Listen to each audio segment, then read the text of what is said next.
Olá, semioticistas. Vamos dar continuidade à nossa análise do fragmento do livro do Stendhal, a Cartucha de Parma, onde ele relata o episódio onde Fabrício, que é o protagonista, ele realiza uma espécie de fuga. E nós vimos no vídeo anterior que, na verdade, nós vamos realizar essa análise, com relação à figura do protagonista Fabrício. O que nós vamos fazer de acordo com aspectos da teoria da semiótica, ver como se constrói essa figura do ator Fabrício por meio dos percursos semânticos da fuga. E hoje nós vamos tratar da dimensão enunciativa do objeto ou do sujeito pluralizado. Depois da leitura dessa passagem, desse fragmento de A Cartucha de Parma, e, enfim, sugiro que vocês vejam o vídeo anterior, onde eu realizo a leitura do fragmento analisado.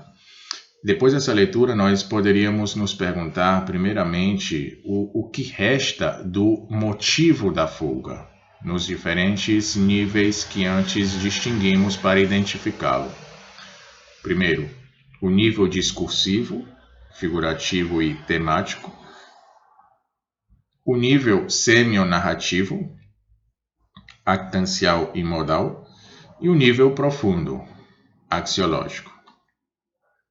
Bom, está claro que, se por um lado nós podemos mobilizar esses diversos instrumentos, como os de uma gramática, para descrever o conteúdo desse texto, por outro lado, nós não poderíamos aplicar mecanicamente o seu modelo geral, sem simplificar exageradamente as significações particulares, reduzi-las a um esqueleto, e assim fazendo perder aquilo que constitui a sua complexidade singular. Tudo se passa aqui, de fato, como se houvesse superposição e entrelaçamento de diferentes códigos possíveis de leitura. Esse fenômeno parece-nos ligado, antes de tudo, à extraordinária mise-en-scène da atividade enunciativa e de seu sujeito.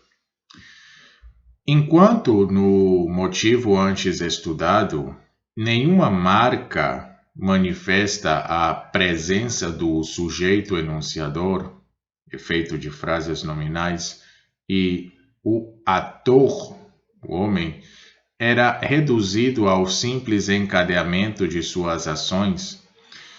Aqui, ao contrário, os dois grandes modos de presença do sujeito, no nível da enunciação e no interior do enunciado, estão de ponta a ponta manifestos. Em ambos os casos, o ator Fabrício é incontestavelmente o centro da perspectiva. A marca pessoal IL, em posição de sujeito da oração, aparece assim 22 vezes. Ora, sob a unidade de superfície que o nome próprio e o pronome anafórico condensam, suas funções e seus estatutos são, na realidade, extremamente diversos. Nós poderíamos dizer que a característica primeira do texto é a pluralização de papéis do sujeito e a sua instabilidade.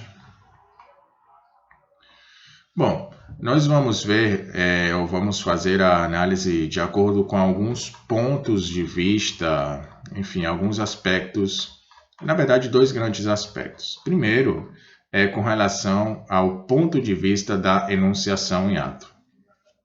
Então, do ponto de vista da enunciação em ato, Fabrício é, ao mesmo tempo, o sujeito explicitamente localizado da fala e o sujeito incerto de um discurso indireto livre. Sujeito da enunciação simulada, ele ocupa o lugar do narrador. É ele, essencialmente, que assume a narração e seu relato de fuga é uma narrativa na narrativa. Nós podemos assim compreender que ele rege por completo a sucessão dos enunciados. E o modo paratático escondido dessa sucessão configura-o indiretamente, ou seja, o andamento acelerado de sua enunciação poderá ser colocado em relação com o fôlego, a respiração cortada.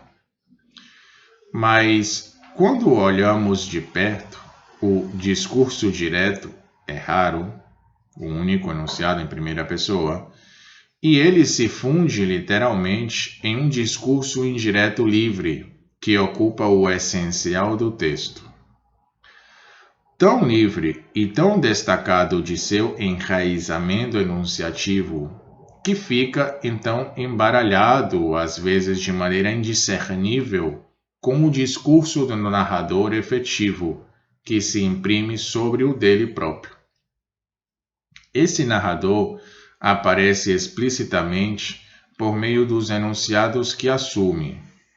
Por exemplo, disse ele, ou ele disse a si mesmo, mas é frequentemente impossível identificar com segurança a que instância nós devemos atribuir o conjunto dos enunciados narrativos. O narrador, Fabrício, o personagem, ambos. O outro aspecto é com relação ao interior do discurso enunciado. Então, no interior do discurso enunciado, Fabrício é o ator central, quase exclusivo da narrativa. Ora, aí também ele ocupa simultaneamente inúmeras posições distintas. Ele é, ao mesmo tempo, sujeito pragmático, sujeito cognitivo e sujeito passional. E ele desenvolve, por meio dessas três identidades, sujeito pragmático, sujeito cognitivo, sujeito passional, ele desenvolve percursos narrativos que parecem quase estranhos uns aos outros. Ele é o sujeito do fazer, encarna a figura robusta do herói, que se constrói resolutamente na ação. Sujeito do conhecimento, mobiliza um saber cultural, como um herói dos tempos da cavalaria, e ele se instala a boa distância como o observador de seu próprio fazer.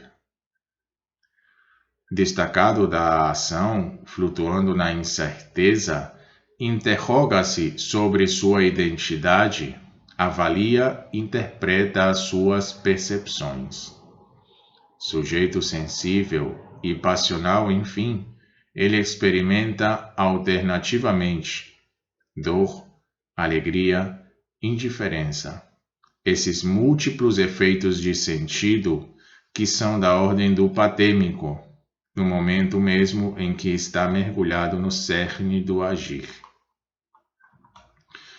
Dotado dessas diferentes facetas identitárias, Fabrício aparece, pois, como uma figura complexa e instável.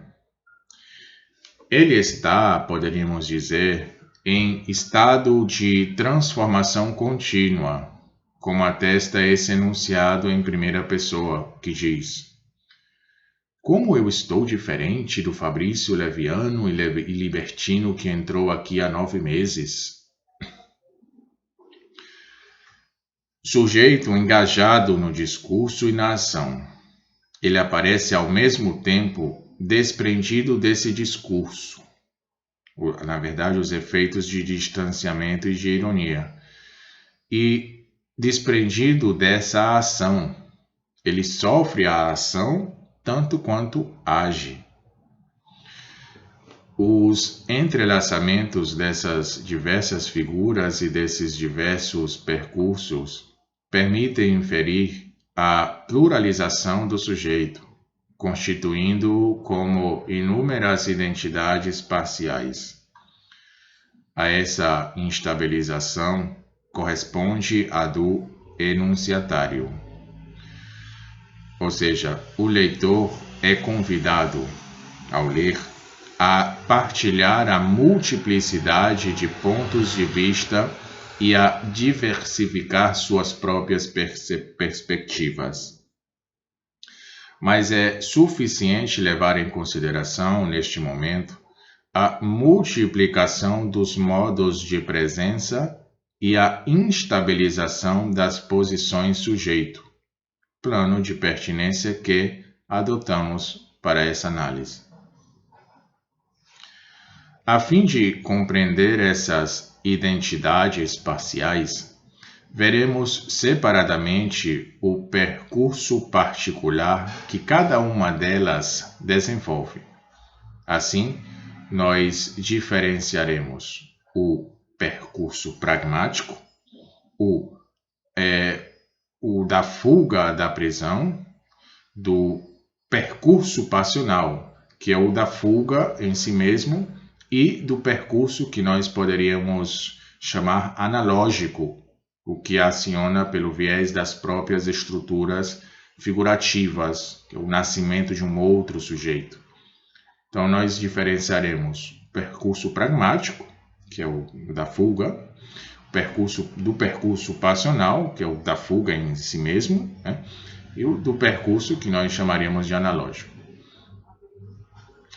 Cada um desses itinerários de sentido é suscetível, como nós vamos ver, de mobilizar diferentemente o conjunto dos níveis da análise semiótica, dando origem, cada vez, a uma significação particular.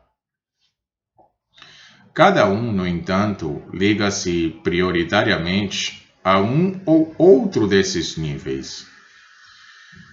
Por exemplo, ou seja, o percurso pragmático focaliza, sobretudo, a dimensão do fazer e suas transformações. O percurso passional destaca a dimensão do ser e suas modulações do estado do sujeito. O percurso analógico, enfim, depende essencialmente da dimensão figurativa, organizando abertura sobre novas isotopias. Assim, no lugar de uma análise gerativa, nós, na verdade, vamos propor aqui uma análise modular, já que a geratividade semiótica se investe de maneira variável em cada um dos conjuntos significantes que podemos extrair a partir do dispositivo ou do dispositivo da enunciação.